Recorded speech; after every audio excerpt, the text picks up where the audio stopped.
Hello, and welcome to episode 70 of My Dog Will Eat My Face. Wow, episode 70.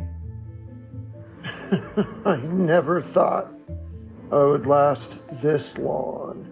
I don't think the doctors thought I would last this long. I don't think my listeners thought I'd last this long. You name the individual, and I don't think anyone you could name thought I would last this long. Amazingly, when I was first put into hospice, I was given only 2 months to live. Now I'm obviously well exceeding a year. So, with that being said, I want to touch on sort of a topic on time itself, because it's something I hear a lot about, actually. Things like, oh, you're so young. And you're too young to be dying.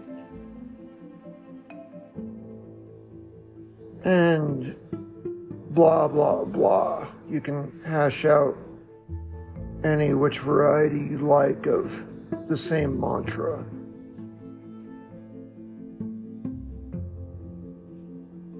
But me being the quote-unquote survivor, have had a sort of mixed feeling on the topic. And that's what I sort of want to touch base on in today's podcast. Is time, and what does it really mean? To me, at least in this sense. And the notion that I might be too young to die.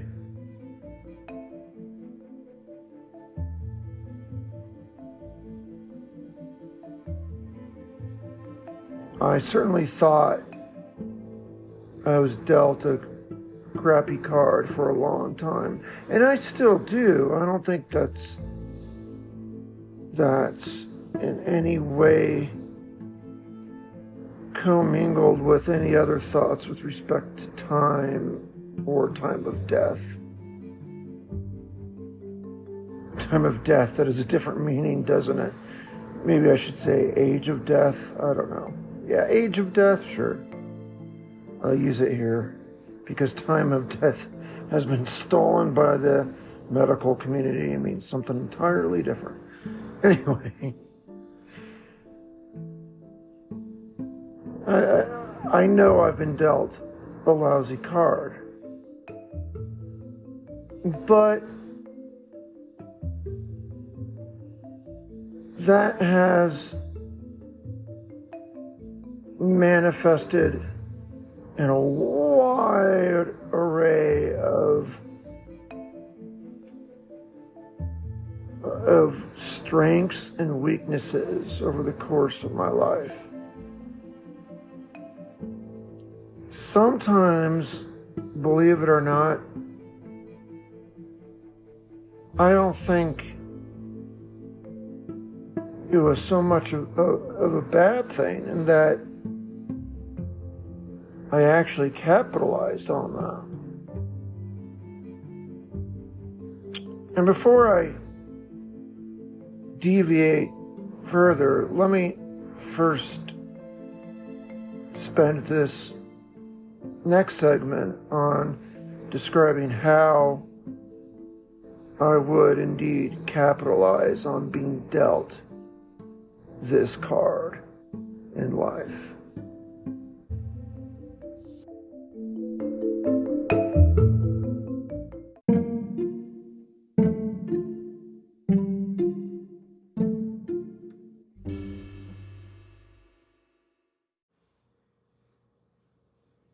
So how could I possibly turn this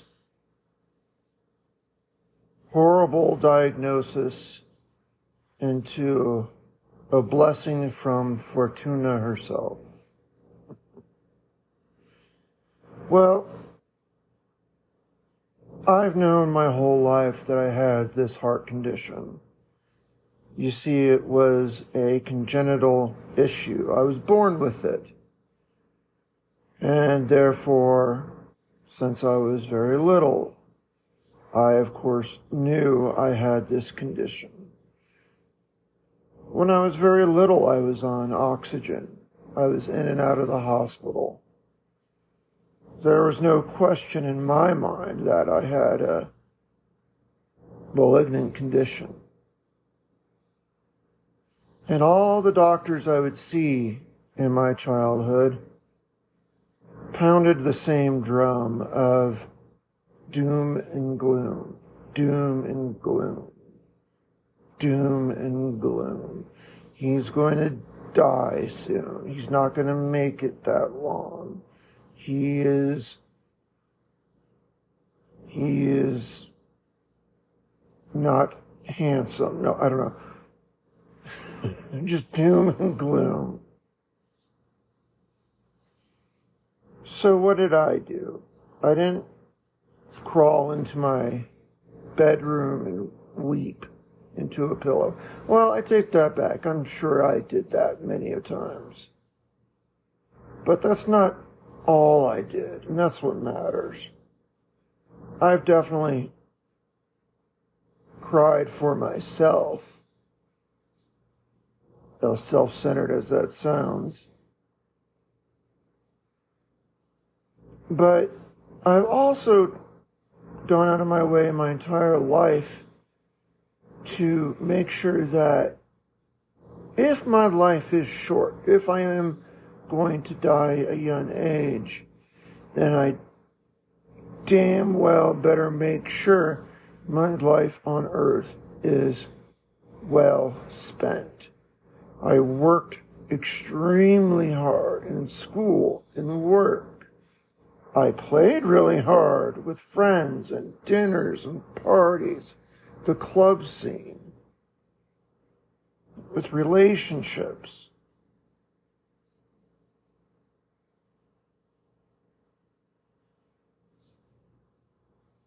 You know,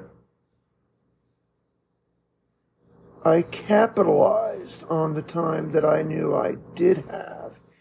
And the only time I was really guaranteed to have each and every day was the day I woke up.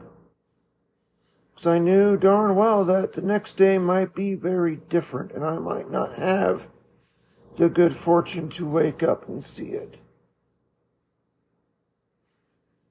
So I translated that into working hard for what I wanted, playing hard to reward myself and to enjoy life.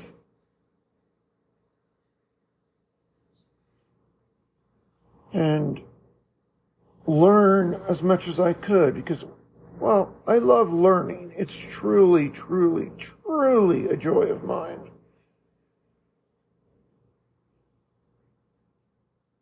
And so I absolutely tried to learn as much as I could in my days. There are many topics with which I'm probably a qualified geek. And I'm okay with that. So I took the news of this malignant condition, this heart condition, to mean that I had better make the day that is today count, because that's the only day I'm for sure that I will see, because I'm looking right at it. If I'm not in that day, I can't be guaranteed that. I can't even bet on it. I can't expect it.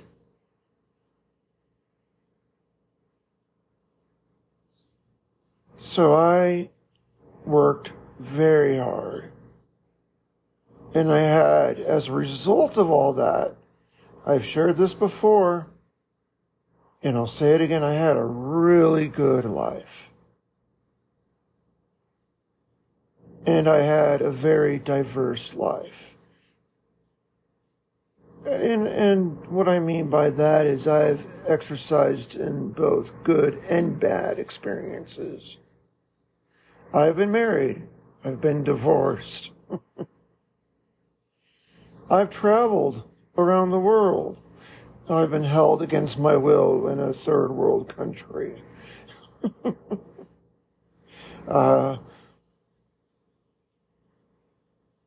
I've sought and done many things, sometimes with absolutely negative consequences. But I also learned how to deal with those consequences. All what that meant is that I had a fuller life. There's an Arabian proverb that says, all sun makes a desert.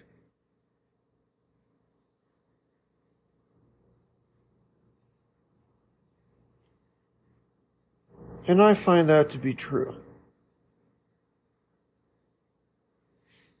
I was never really spoiled.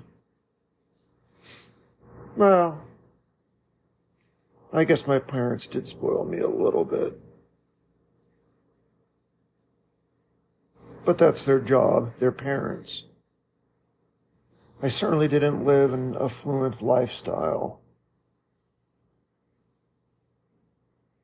I grew up just in a middle-class home. Both parents having to work. So it was nothing in particularly special.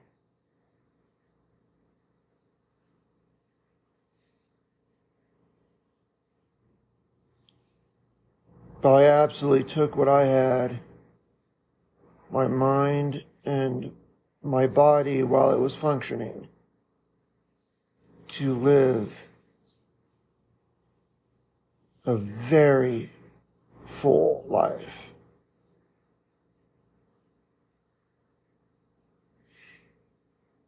And what's the point of all this in this podcast? I did it in the time that I had.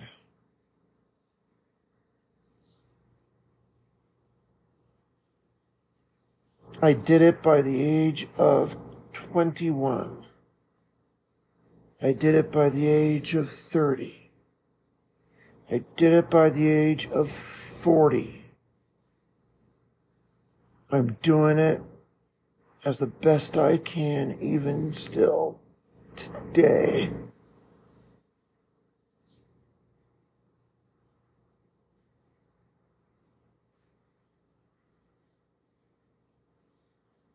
So, knowing that I had a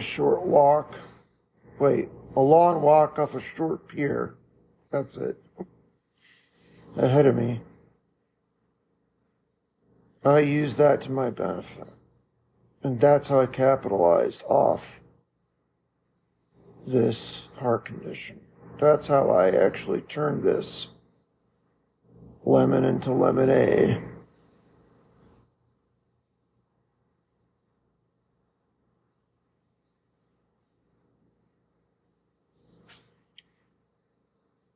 That's really the only way you could react to that, I think. So, who knew? Sometimes having a short time on earth can bring with it good fortune. It did for me.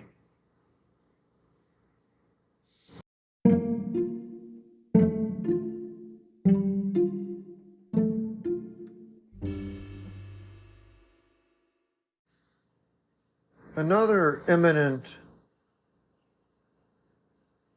impact of time that I'm experiencing is something that I would actually say largely an accidental negative.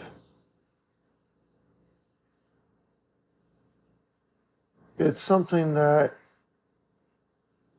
well, on the face of it, most people would expect to be a blessing. I take it to be a curse. So I'll have to explain that. When I say it affects me imminently, it's because it's something I'm dealing with right now in my hospice care and in the twilight of my life.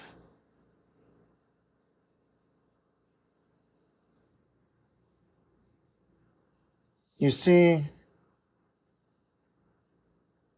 I am young to die. Certainly. I'm only in my lower 40s. Barely over 40.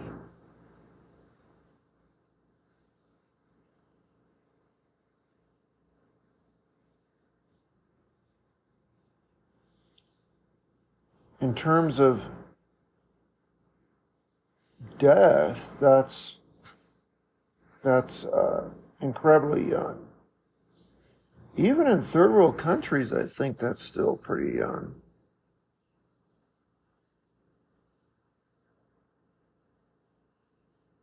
I doubt there's any place that has a life expectancy of approximately 40. I should look that up out of just curiosity. I don't know, maybe there is, but I bet it'd be far and few between and hard to find.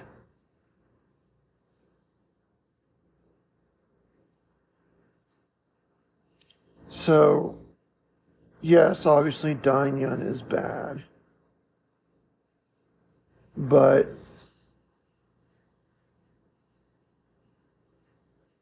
my experience with dying is really deeply impacted by my age. This is just according to my nurses and the people that provide me medical care. You see, I'm so young, my body is able to put up an incredible fight and can bounce back from vicious downswings and horrible physical violence. You can do all these things.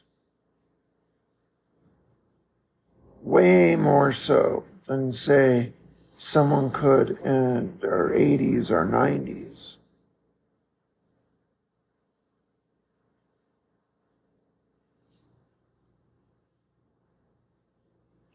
And I've been told that from hospice nurses. And hey, I'd expect them to be the expert in this topic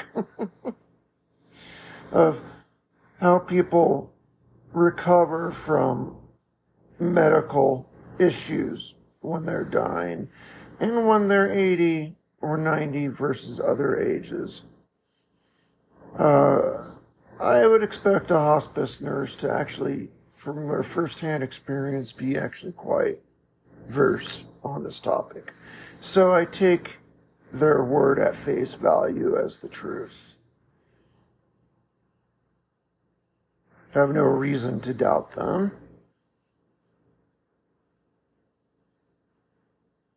So, therefore,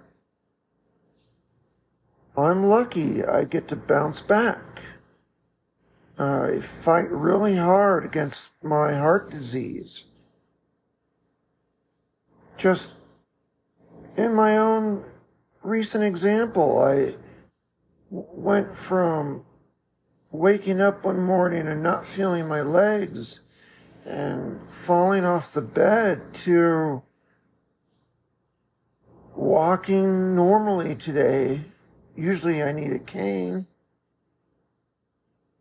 but still walking nonetheless. Didn't have to get any physical therapy or anything. I just rebounded. So I rebounded from that severe downturn.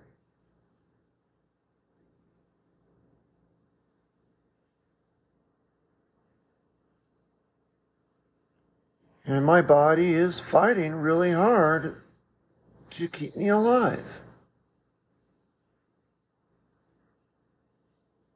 And I bet most of my listeners are saying, wow, that's great. See, it is a good thing to be young.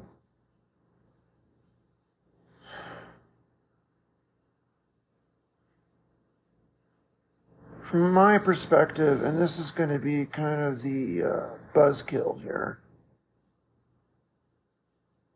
From my perspective, it is just awful. Just awful.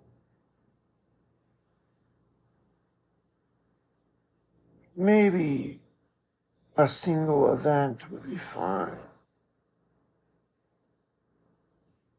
But when surviving becomes your routine,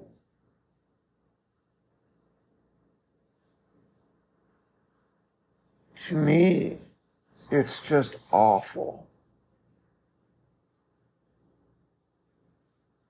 And I shouldn't have said surviving. I should have said trying to survive. Because the success, sure, that's nice, but the fighting, the bouncing back, that all is actually, to me, horrible.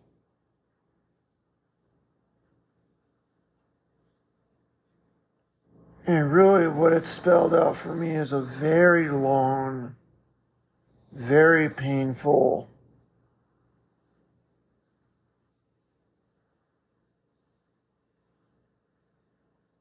death.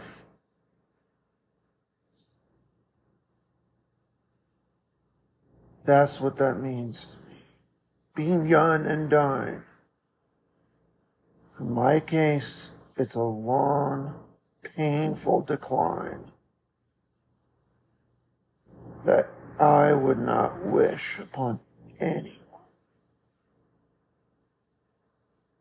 It is terrible.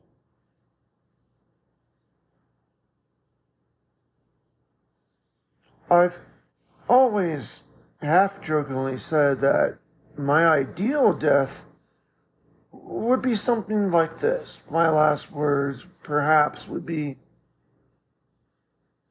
should we be flying that close to the mountain? And then silence as my plane disintegrates into the mountaintop and I'm vaporized upon impact. That's how I want to die. A nuclear weapon would be good too. Just a millisecond of white light and then I'm gone. That's my ideal death. I am shouldered with my least ideal death, my most obnoxious death, my most painful and most horrific death, where it is a slow up and down decline over years.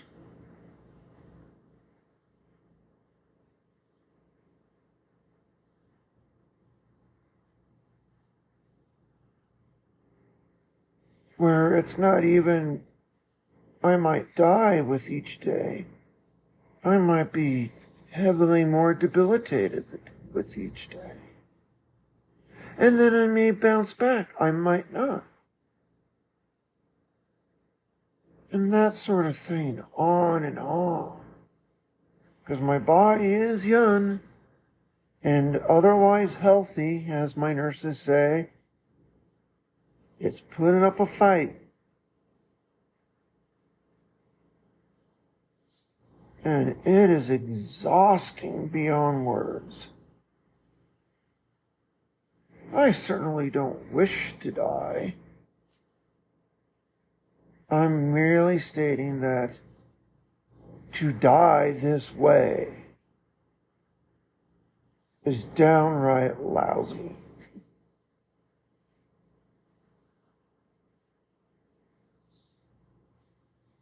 And that, in part, is in thanks to my young age. The time I've spent on this earth.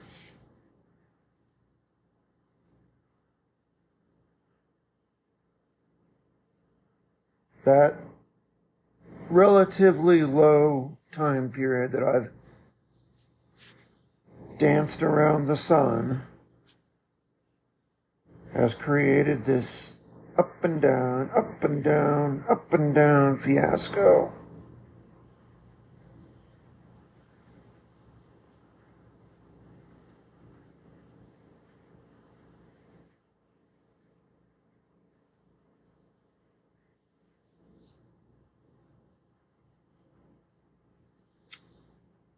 I don't want to die, but I am really sick of it. The fighting. I'm really sick of that.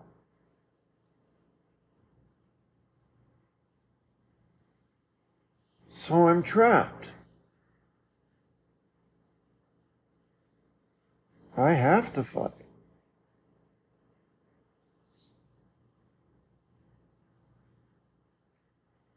If any malignancy occurs, I have to fight. I'm not okay with that. Wake up one morning not feeling my legs. I'm not, shucks, I guess that's me now. No. I'm dragging my gimped butt out of bed and falling on my face, forcing my legs to work again. That's what I'm doing. Do otherwise would be contrary to my very personality. So I am stuck in this up and down cascade until I finally one day will not have the fight in me anymore. And that's in thanks to me being relatively young. Oh, goody.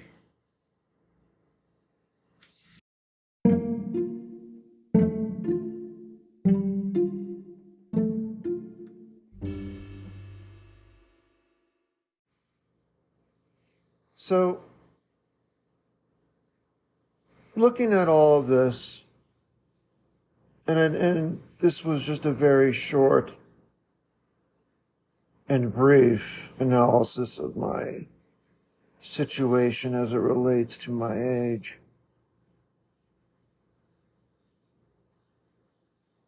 Do I think that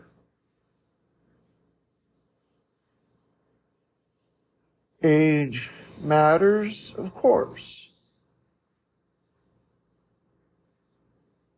Does the age that when someone dies matter? Of course. But it can be both good and bad. To the point to where it's not even worth mentioning. Everyone says it. So-and-so died. Oh, so-and-so was so young. Yes, imagine the hell they were going through fighting to keep themselves alive.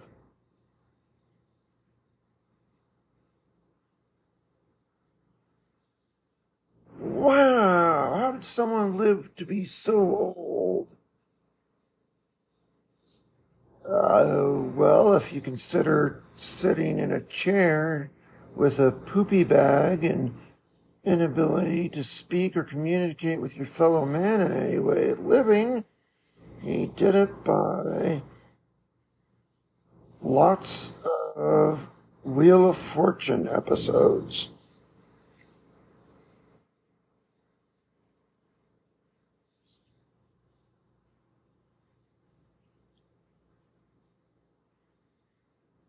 Now, those are just crass and obviously not the truth for everyone. Some people die young, tragically, unexpectedly, and suddenly. Absolutely. And then some people live to an old age and are spry and active and still thinking and living a great life. Sure. But these two things seem to happen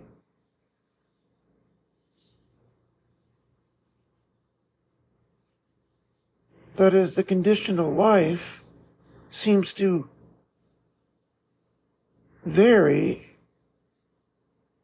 from person to person, with or without age as a catalyst, or age as a meaningful part of what makes them happy or unhappy. If that makes sense, I hope it does, because this is purely me just picking up my stupid brain.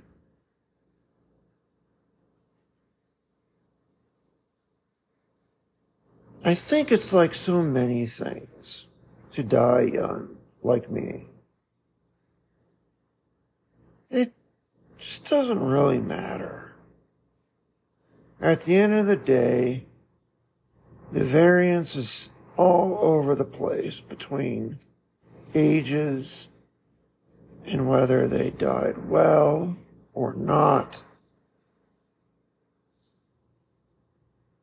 I think the variance is just so exceedingly high that you can't really say it matters a whole lot anymore.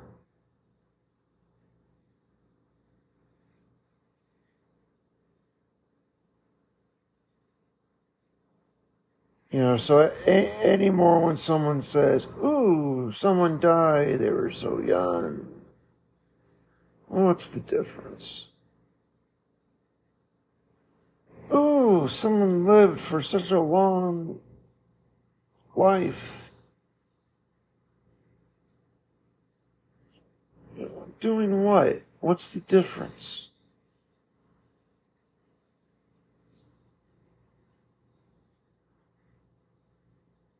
A human being cannot be summarized in a number, especially just a randomly chosen number, which is years. How many times you've been around the sun. You can't place a value on a life based off a number. That's what I've learned. It's not too different from the answer to the question, why me? I read somewhere that someone would bellow out to the sky, why me? Why is this happening to me? And the cold, empty sky sat quiet, as if to say in return, why not you?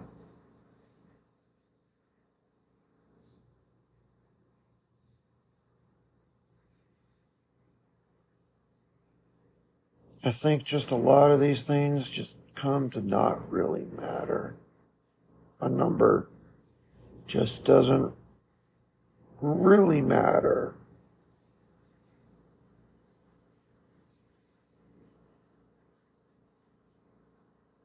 In terms of being able to predict joy or love or a good life.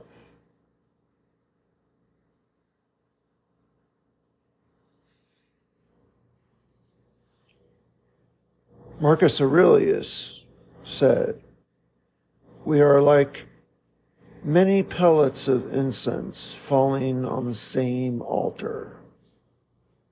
Some collapse sooner, others later, but it makes no difference."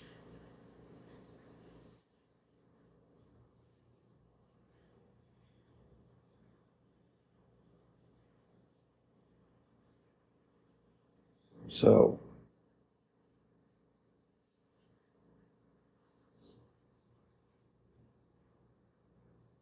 I think that's where I stand. Yes, I'm dying young. So what?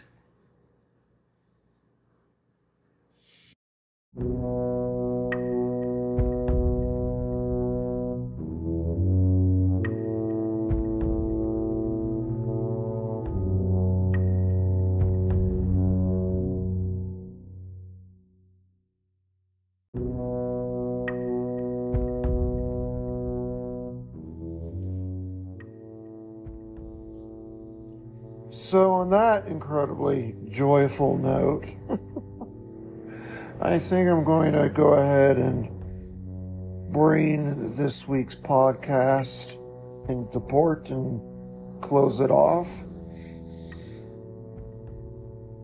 I know at the end it sounded rather dark and defeated, but it's really not.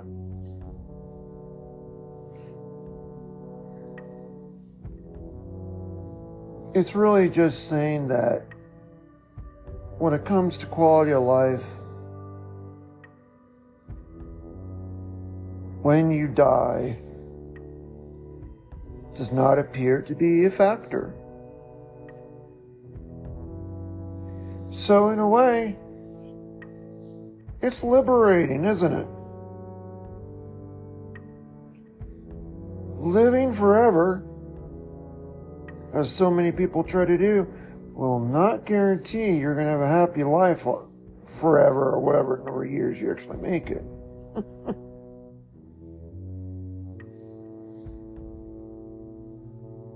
Just because someone died young doesn't mean they were miserable. Doesn't mean they had a lousy life. Doesn't mean even that they were shortchanged. Just doesn't mean anything. It's not a factor. So why dwell on it? I think we do because it's an easy number. And it's easy to make money off of. Drink this elixir, you'll live forever. You know, that kind of snake oil. Gross, drinking snake oil. Ooh. Hope I don't live at all after I do that, actually. God, don't want that memory. Anyway.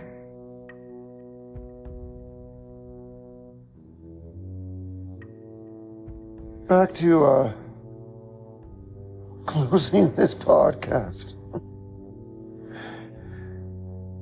If you like what you hear, my incessant rambling, feel free to support the podcast by making sure you follow it and click on notifications, turn on notify me, whatever it is in your application that you're using. Make sure it is selected to notify you, so you are told of new fantastic podcasts that might come out and you would otherwise miss, and have your chance to have lived a happy life.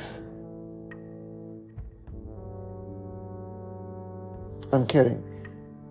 But in all seriousness, do click follow, do click notify. And if you really want to support the podcast, go to patreon.com/mydogwilleeatmyface and just drop a little change in the bucket for me. Caskets are expensive, you know. And I actually don't think I want to be cremated. I thought about it. For the longest time in my life, I wanted to be cremated.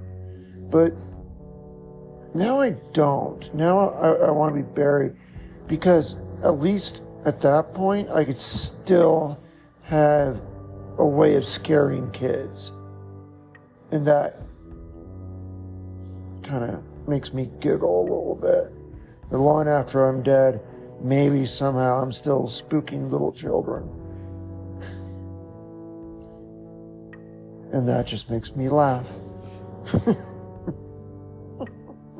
Anyway, thanks for joining this week. I hope to talk to you next week. I hope you had a wonderful Thanksgiving. Mustn't forget that. And auf Wiedersehen.